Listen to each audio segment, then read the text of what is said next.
বৃষ্টির পানিতে মাঠ ভেজা থাকায় খেলা হয়নি কানপুর টেস্টে। চতুর্থ দিনে এসে নির্ধারিত সময়েই মাঠে গড়ালো বল। ৩ উইকেটে ১০৭ রান নিয়ে ব্যাট করতে নেমে শুরুটা একদমই ভালো হয়নি বাংলাদেশের। দলীয় ১১২ রানেই ব্যক্তিগত ১১ রান করে আউট হন মুশফিকুর রহিম। এরপর মুমিনুল ও লিটন দাস দলকে টেনে নেয়ার চেষ্টা করেন। মুমিনুল তুলে নেন 50 আর ১৩ রান করে লিটন আউট হলে ভাঙে ৩৬ রানের জুটি।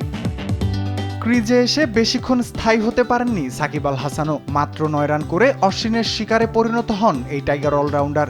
এরপর দলের বিপর্যয় সামলে নেয়ার চেষ্টা করেন মুমিনুল ও মেহেদী মিরাজ। দুজনে গড়েন ৫৪ রানের জুটি, যা বাংলাদেশের ইনিংসে সর্বোচ্চ। ৬ উইকেটে ২০৫ রান নিয়ে মধ্যাহ্ন বিরতিতে যায় বাংলাদেশ। এর আগেই ক্যারিয়ারের ১৩তম টেস্ট সেঞ্চুরি তুলে নেন মুমিনুল। দ্বিতীয় সেশনের শুরুতেই মিরাজ ২০ রান করে আউট হলে আর বেশি দূর এগোয়নি টাইগারদের ইনিংস। মাত্র ৯ রানের মধ্যে শেষ ৩ উইকেট হারিয়ে ২৩৩ রানে অল আউট হয় শান্তর দল। মুমিনুল শেষ পর্যন্ত অপরাজিত ছিলেন ১০৭ রানে। ভারতের বুমরা ৩টি এবং সিরাজ, অশ্বিন ও আকাশদীপ তুলে নেন ২টি করে উইকেট।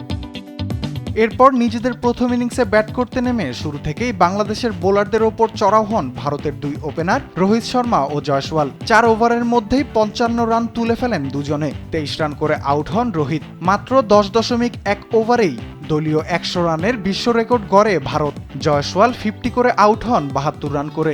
এছাড়া লোকেশ রাহুল করেন ৬৮ রান। দ্বিতীয় ও তৃতীয় সেশনে অবশ্য লাগাম নিজেদের হাতে নেয় বাংলাদেশ। একের পর এক ভারতীয় ব্যাটারদের সাজঘরে পাঠান টাইগার বোলাররা।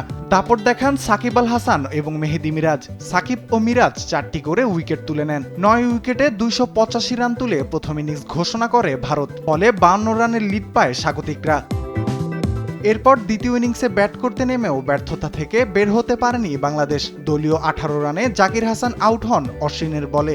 এরপর নাইট ওয়াচম্যান হিসেবে হাসান মাহমুদকে পাঠালেও টিকতে পারেননি বেশিক্ষণ। শেষ পর্যন্ত ২ উইকেটে ২৬ রান নিয়ে চতুর্থ দিন শেষ করে বাংলাদেশ। এখনও ২৬ রানে পিছিয়ে টাইগাররা।